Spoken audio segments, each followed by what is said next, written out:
Mwaka gwa 2016 omusango gwa John Patrick Amama Babazi munago forward gwe yawaaba nga wakanya obuwanguzi bwa Kaguta Museveni munakibiina kya NRM gwe yali alumiriza okwenyigira mive gy'okulonda.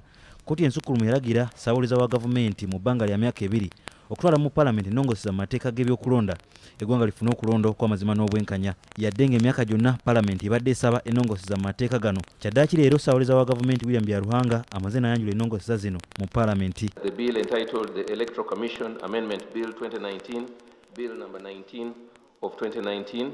Ennongoosereza zino kuliko ezikwata ku kulondebwa kwa Pulezidenti ziyite Presidential Elections Amendment Bill 2019, okulondebwa kw'ababaka ba Parliament ziyite Parliamentary Elections Amendment Bill 2019, amateeka agakwata ku kakiiko k'ebyokulonda ezitumiddwa Electoral Commissions Amendment Bill 2019, sako ennongoose zikwata ku mateeka gafuga ebibiina by'obufuzi era Political Parties and Organizations Amendment Bill 2019, kugatta n'amateeka agalungamya okulondebwa kw'abakulembeze ba gavumenti ez'ebitundu ezitumiddwa Local Government Amendment Bill 2019. The Parliamentary Elections Amendment Bill 2019, Bill number 18 of 2019, also accompanied by a certificate of financial implications.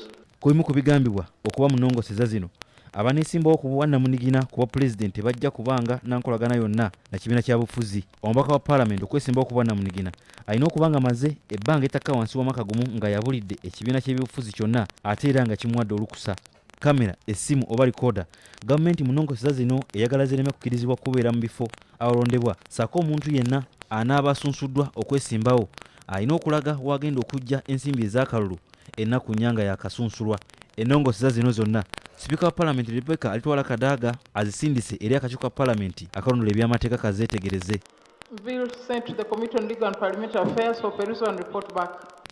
Ssaabawolereza w'oludda oluvuganya gavumenti Wilfred Nwagaba asabye Sipiika akkirize oludda oluvuganya sabbiiti ejja nalwo lwanjule ennongoosi za musemateeka w'eggwanga ze lwagala zikolebwe mu kutereeza ebyokulonda.